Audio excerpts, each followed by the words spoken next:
अस्सलामुअलैकुम नाज़रीन, drama serial पहली सी मोहब्बत के नेक्स्ट एपिसोड में आप देखेंगे कि रक्षी की वालदा रक्षी के वालिद से बात करती हैं रक्षी के रिश्ते के मामले में। रक्षी की वालदा कहती हैं कि निकाह से पहले अल्लाह ने बेटी की मर्जी जानना जरूरी किया है। इसके बाद रक्षी के वालिद कहते हैं कि तुमसे बेहतर पता है मुझे सब। तो रक्षी की वालदा कहती हैं कि एक बार आप रक्षी से पूछ लें उसकी क्या मर्जी है। जिसके बाद रक्षी के वालिद कहते हैं कि मेरी बेटी है, जैसे मैं कहूँगा मेरी बेटी वैसे ही करेगी, तुम्हें कुछ बोलने की जरूरत नहीं है। जिसके बाद रक्षी के वालिद सोच में पड़ जाते हैं और सोचते हैं कि रक्षी से मुझे एक बार पूछ लेना चाहिए रिश्ते के मामले में। रक्षी के वालिद सोचते हैं कि शायद नरगिस सही कह रही है, मुझे एक बार रक्षी से पूछ लेना चाहिए उसके रिश्ते के मामले में। जबकि दूसरी तरफ नाजरीन आप देखेंगे कि रक्षी कॉलेज से आ रही होती है। रक्षी बड़े परेशान होती है। रक्षी अपनी सहेली से बात कर रही होती है तो वहीं पर असलम भी आ जाता है। असलम रक्षी को देखता है और रक्षी से कहता है कि रक्षी रुको, मैंने तुमसे बात करनी है। जिसके बाद रक्षी कहती है कि असलम तुम कहाँ थे जब मुझे तुम्हारी सबसे ज्यादा जरूरत थी। उसके बाद असलम कहता है कि रक्षी मेरी बात तो सुनो, मैं बात करना चाह रहा हूँ तुमसे। जिसके बाद रक्षी कहती है कि तुमने मेरी एक फोन कॉल नहीं उठाई और अब तुम क्या बात करना चाह रहे हो। जिसके बाद रक्षी असलम पे बहुत ज्यादा गुस्से होने लग जाती है।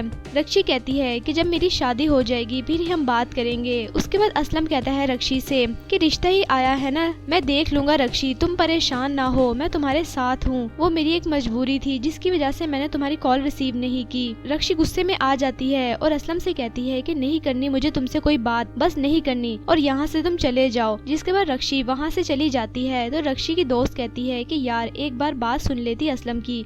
तो रक्षी कहती है कि नहीं, कोई बात नहीं सुननी मैंने उसकी, बस चलो घर चलते हैं। जबकि दूसरी तरफ नाजरीन आप देखेंगे कि रक्षी अपने घर पे सो रही होती है। रक्षी बड़ी परेशान होती है असलम की वजह से। तो जिसके बाद नाजरीन आप देखेंगे कि वही निकी आंटी रक्षी के घर आ जाती है और शोर शराबा मचाने लग जाती है। जिसके बाद रक्षी एकदम उठ जाती है तो वो रक्षी से कहती है कि पूरा मोहल्ला इकट्ठा कर लूंगी मैं और सबको बता दूंगी तुम्हारे बारे में। ये बात सुन के रक्षी परेशान हो जाती है। तो रक्षी की वालदा वहीं पर आ जाती हैं। रक्षी की वालदा कहती है कि कौन है ये औरत और क्या कह रही है। जिसके बाद रक्षी खामोश रहती है। तो वो औरत कहती है कि मैं सब बता दूंगी जो ये करती फिर रही है रक्षी। उसके बाद रक्षी की वालदा गुस्से में आ जाती हैं और कहती है उस औरत से कि मेरी बेटी के खिलाफ एक लफ्ज भी और बोला ना तो मैं यहीं खड़े खड़े बाजार में तमाशा लगवा दूंगी तेरा। जिसके बाद रक्षी की वालदा उस औरत को जोर से मुंह पे थप्पड़ मारती हैं और कहती हैं कि यहाँ से दफा हो जाओ और आइंदा अपनी शक्ल भी मत दिखाना। तो जब वो औरत वहाँ से चली जाती है तो रक्षी अपनी वालदा के गले लगती है और रोने लग जाती है। तो रक्षी की वालदा कहती है कि रक्षी संभालो खुद को।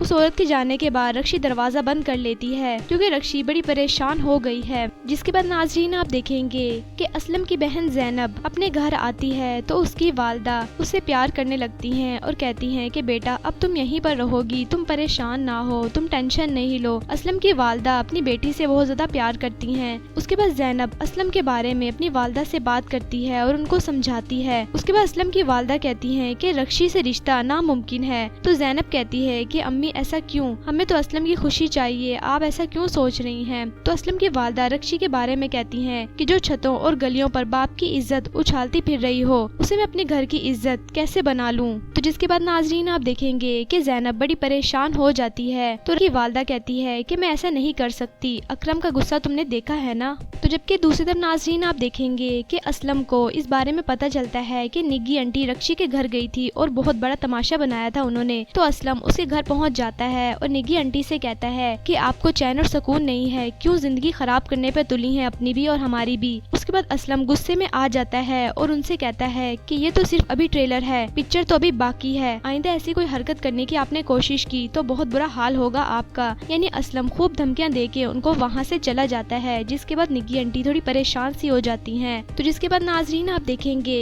कि असलम रक्षी को ये सब कुछ बताता है कि उस निग्गी आंटी का तो दिमाग मैंने दुरुस्त कर दिया है। ये सारी बातें सुन के रक्षी खुश होती है और हंसती है। असलम कहता है कि रक्षी जो तुम्हें तंग करेगा उसको तुम्हें जीना हराम कर दूंगा। रक्षी असलम की सारी बातें सुन के बहुत ज्यादा मुस्कुराती है और हंसती है। तो जबकि दूसरी तरफ नाजरीन आप देखेंगे कि असलम अपनी वालदा के पास आता है और कहता है कि अम्मी मैं बहुत परेशान हूँ, क्या आप अपने बेटे की खुशी की खातिर रक्षी को अपने घर की बहू नहीं बना सकती। मैं रक्षी से बहुत प्यार करता हूँ, अगर मेरी शादी रक्षी से ना हुई तो मैं मर जाऊंगा। असलम की ये सारी बातें सुन के रक्षी की वालदा परेशान हो जाती हैं। उसके बाद असलम अपनी वालदा से रोते हुए कहता है कि अम्मी प्लीज मेरी ये बात मान जाएं और रक्षी के घर मेरा रिश्ता लेके चली जाएं, क्योंकि मैं उससे बहुत ज्यादा प्यार करता हूँ। अगर अम्मी आपने मेरी ये बात बात ना मानी तो अपने बेटे को खो देंगी। असलम की ये सारी बातें सुन के की वालदा बहुत ज्यादा परेशान हो जाती हैं और कहती हैं कि बेटा तुम कैसी बातें कर रहे हो। तो जबकि दूसरी तरफ नाजरीन आप देखेंगे कि रक्षी की वालदा रक्षी के पास आती हैं और कहती हैं कि रक्षी ये सब कुछ क्या चल रहा है, जिसके बाद रक्षी अपनी वालदा को सब कुछ बता देती है। तो रक्षी की वालदा रक्षी से कहती हैं कि रक्षी गलती तो तुझसे ये हुई है